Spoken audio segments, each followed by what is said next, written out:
Bonjour à tous.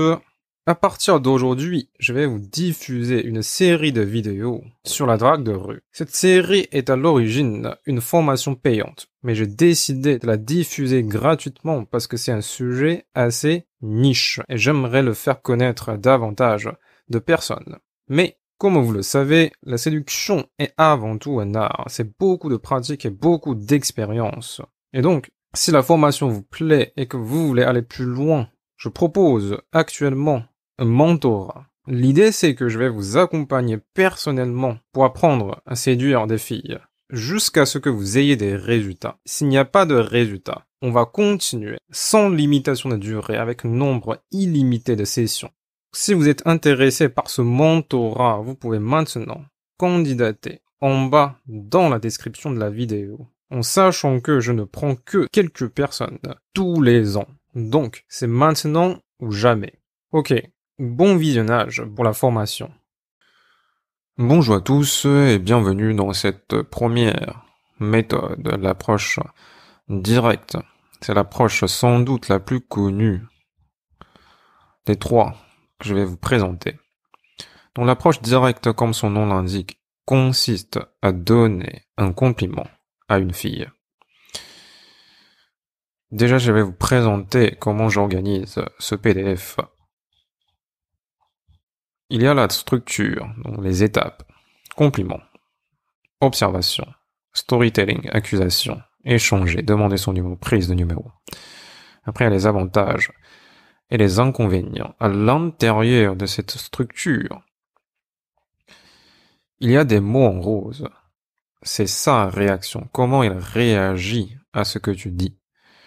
Je considère ça comme des éléments manquants dans les enseignements d'autres personnes. Ils vous disent que il suffit d'y aller selon la structure, de donner un compliment, de faire une observation, etc., etc., pour obtenir le numéro d'une fille. Mais ce n'est pas du tout vrai. Il faut à tout prix observer ses réactions. C'est extrêmement important dans la séduction. Ok. On commence par la première étape, le compliment. Ici, je vous ai donné des exemples. Comment tu peux le dire? Qu'est-ce que tu peux dire? Et ici, j'ai donné ces réponses potentielles. Ça, c'est par mes expériences personnelles. C'est prévisible. Ok? La première étape, c'est de donner un compliment. Excusez-moi, tu es très jolie. Excusez-moi une chose, tu es très belle. Ici, il faut faire très attention. J'ai mis des émoticônes et ce n'est pas du tout aléatoire. Ici, tu vas voir des émoticônes, des sourires, et ici, tu vas voir des clins d'œil. En réalité, ces émoticônes correspondent au non-verbal, comment tu dois le dire. Un sourire, ça montre que tu dois être positif, alors qu'un clin d'œil, ça montre que tu dois être plus sexuel. Donc les émoticônes sont importants. Ok.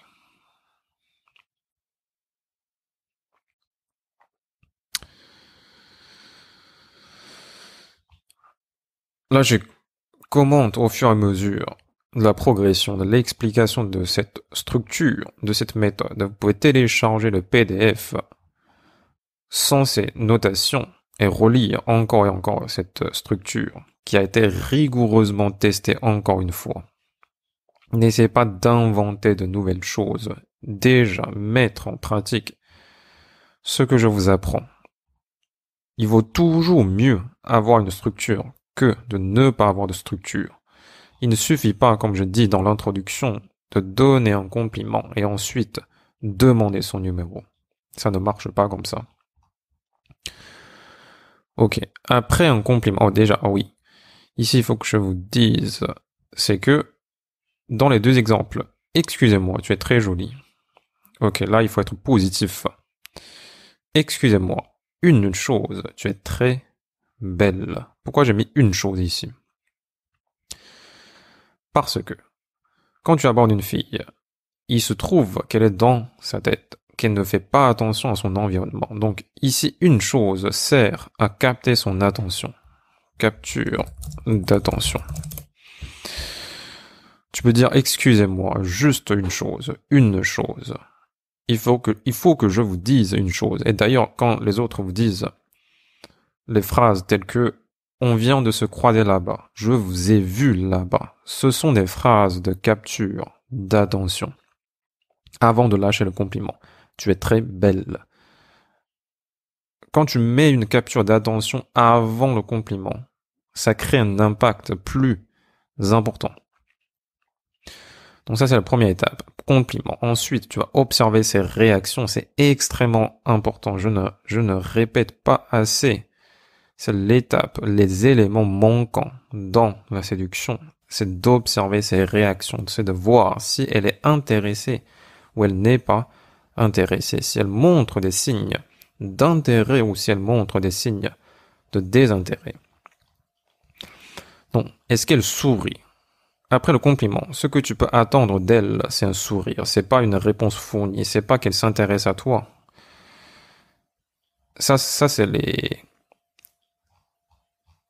éléments qui vont apparaître plus tard. Mais pour l'instant, ce qu'on attend d'elle, c'est qu'elle sourit. Est-ce qu'elle sourit? Si elle ne sourit pas, tu peux partir. Je considère qu'elle n'est pas suffisamment intéressée pour parler avec moi. Rien que parler avec moi, elle n'est pas suffisamment disponible. Pour quelque raison que ce soit. Mais tout de même, ici je vais faire une parenthèse, c'est que tout de même, c'est pas obligatoire que tu partes si elle ne sourit pas.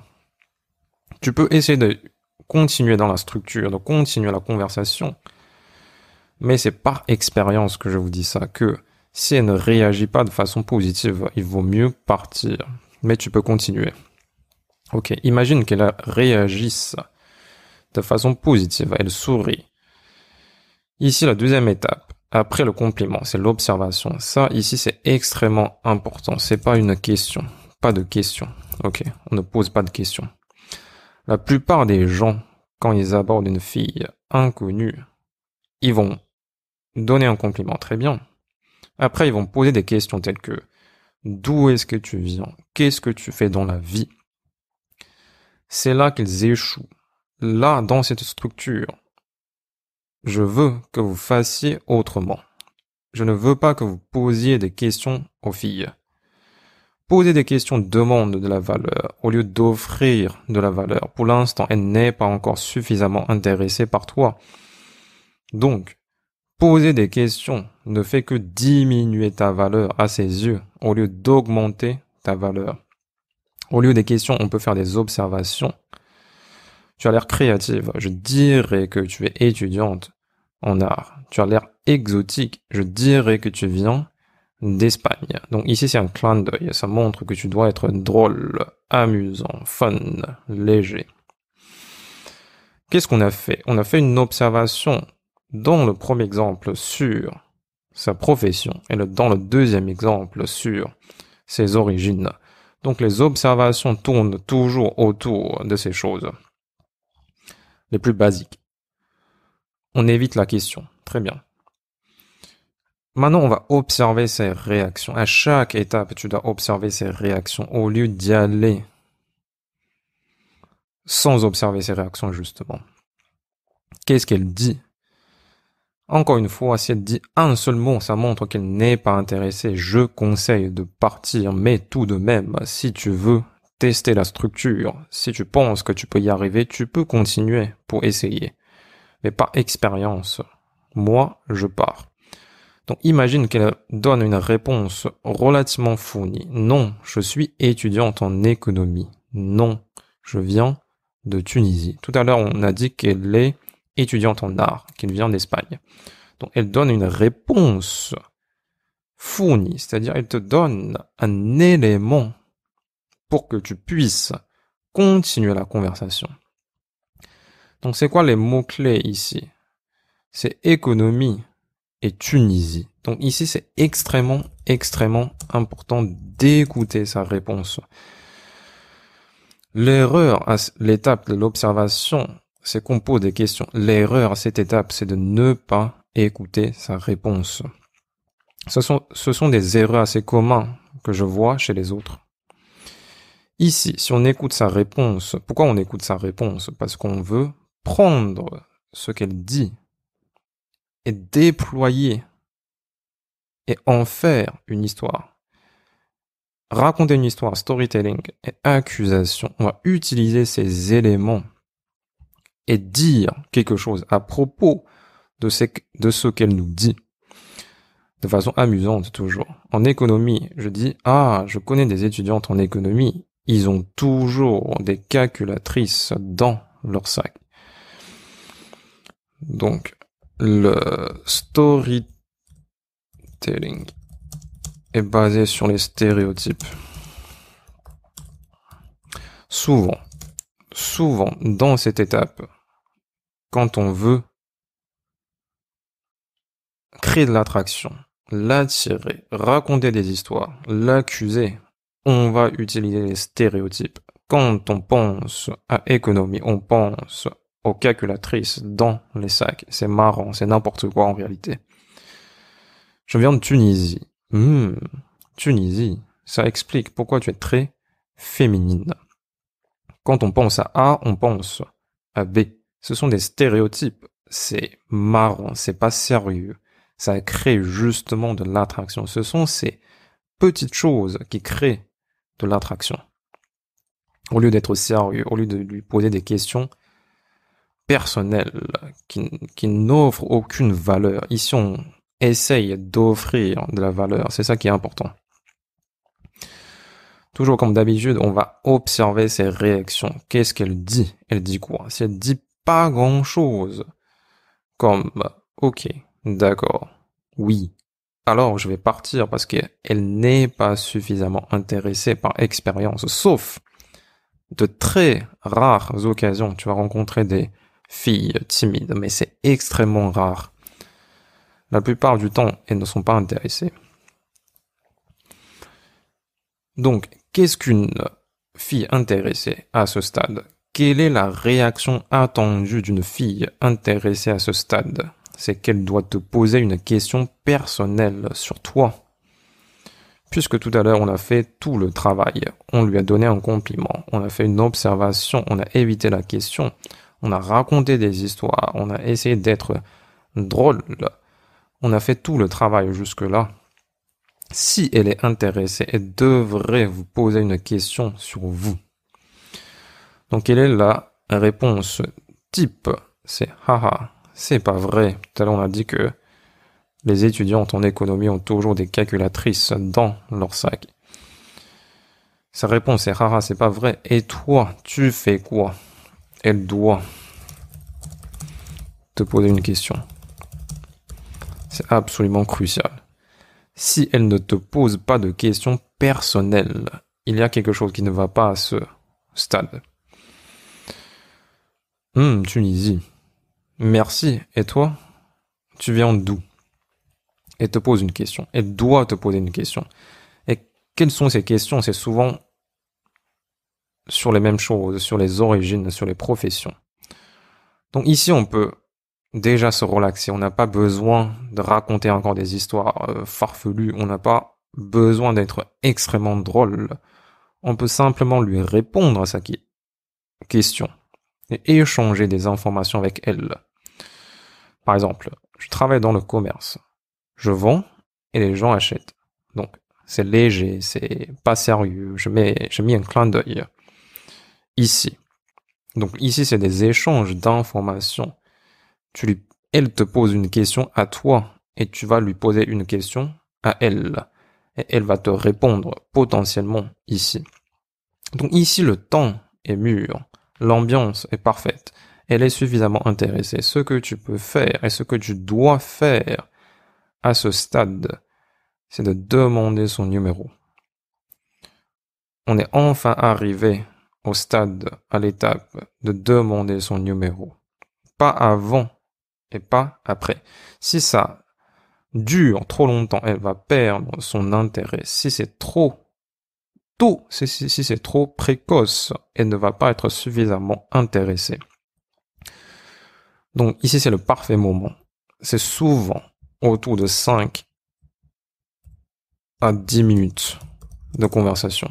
Là, ici, on est à 5 à 10 minutes de conversation avec une inconnue dans la rue ou ailleurs. Et ici, il y a une chose qui est très très importante également, c'est que tu dois partir avant elle.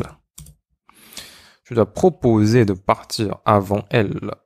Il faut pas que ce soit elle qui te dit « je dois y aller, je suis occupé, il faut que j'aille ». Non, il faut que tu contrôles l'interaction et partir avant elle. Ça montre que tu es occupé.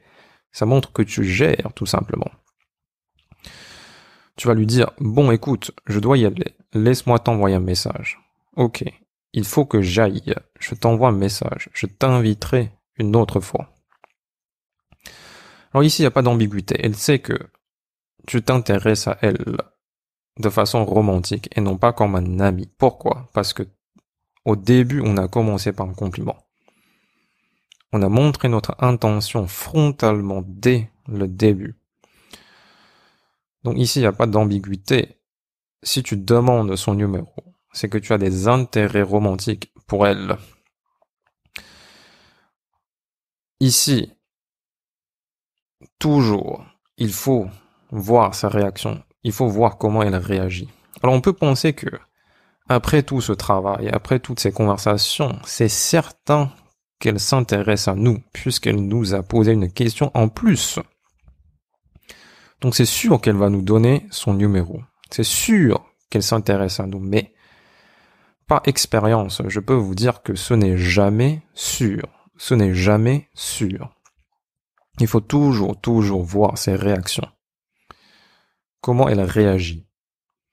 Donc si elle hésite, ça peut arriver que après 5 minutes, 5 à 10 minutes, elle hésite. C'est possible, hein, c'est tout à fait possible. Elle peut te dire « je ne sais pas. Je sais pas trop. J'ai un copain. » Alors dans ce cas-là, encore une fois, tu peux continuer à prendre son numéro.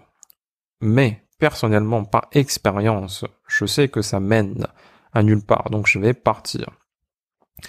Parce que si je prends son numéro, déjà, c'est possible qu'elle va te donner un faux numéro. Et ensuite, même si son numéro est vrai, tu vas lui envoyer un message, elle ne va jamais répondre. C'est comme ça, c'est comme ça.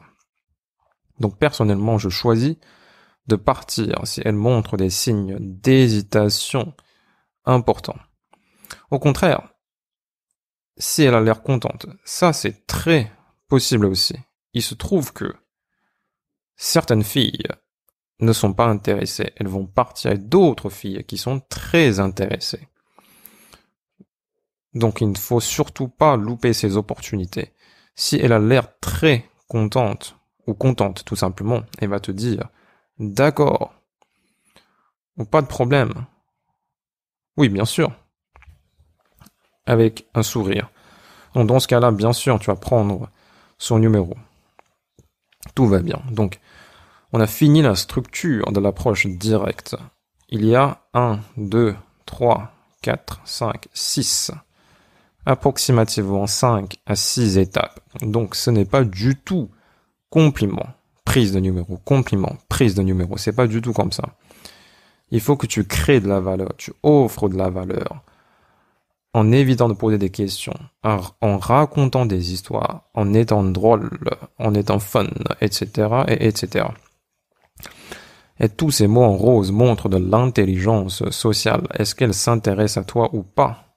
Si elle ne s'intéresse pas à toi, alors dans ce cas-là, je préfère partir. Vous pouvez voir et revoir ce PDF encore et encore sur votre PC. Maintenant, je vais vous parler des inconvénients et des avantages de cette approche directe. Comme je vous ai dit dans l'introduction, il existe au moins 3 méthodes pour aborder des filles, si on catégorise. Et chacune de ces méthodes possède des avantages et des inconvénients. C'est quoi les avantages de l'approche directe? Eh bien, le premier avantage, c'est que c'est un bon travail sur ton intention, sur ton non-verbal. Pourquoi? Parce qu'on commence par un compliment.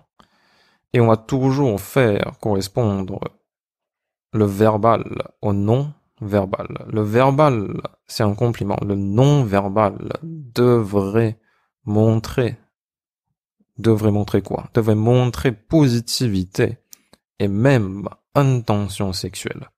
Donc c'est un très bon travail sur ton intention que les autres approches, que les autres méthodes ne permettent pas toujours.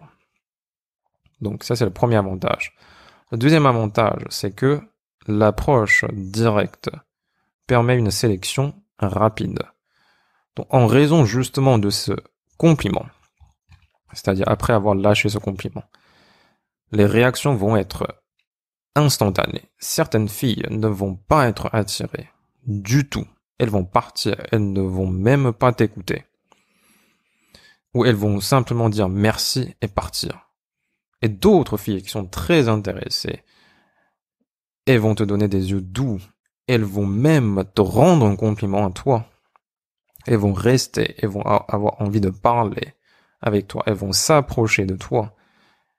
C'est-à-dire la distance physique entre toi et elle va se réduire de façon inconsciente. Elle ne se rend même pas compte qu'elle est en train de s'approcher de toi.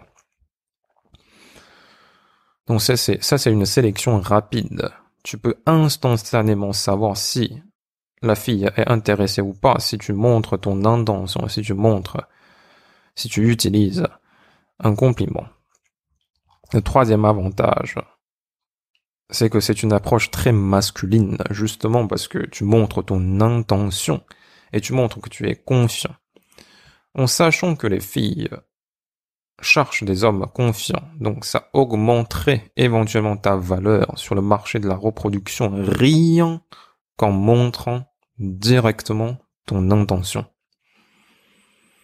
Peut-être tu es quelqu'un de banal, mais si tu es capable de montrer ton intention de cette manière, ça va augmenter ta valeur. Donc ça, c'est les avantages. Maintenant, les inconvénients. Puisque c'est extrêmement vulnérable de montrer son intention, c'est par conséquent difficile à exécuter.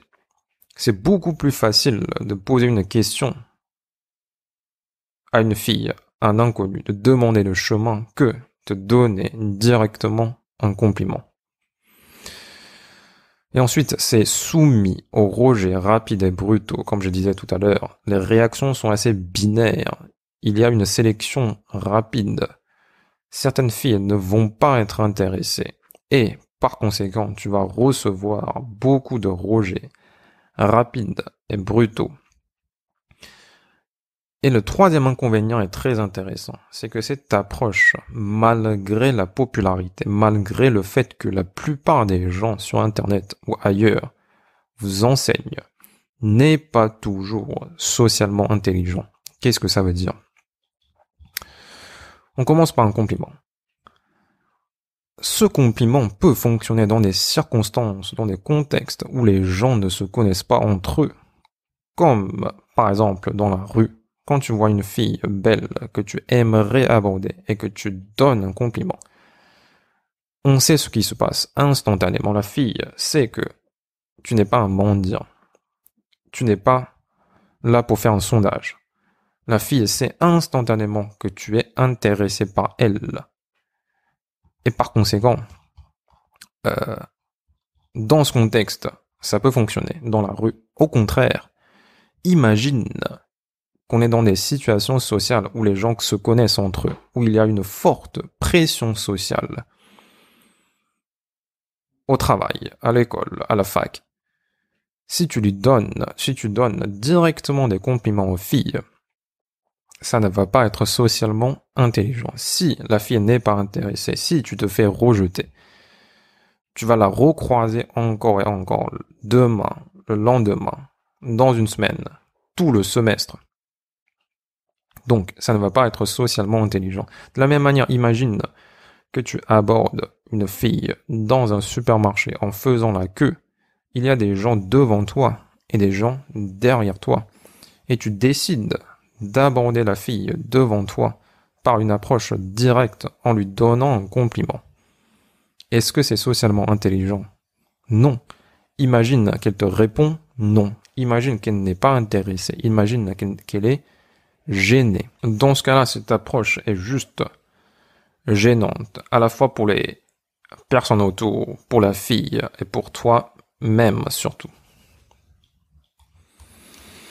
Donc c'est ça les 3 inconvénients de cette approche directe. Et par là même, j'ai fini de vous parler de l'approche directe. On va voir tout à l'heure les approches neutres et les approches indirectes.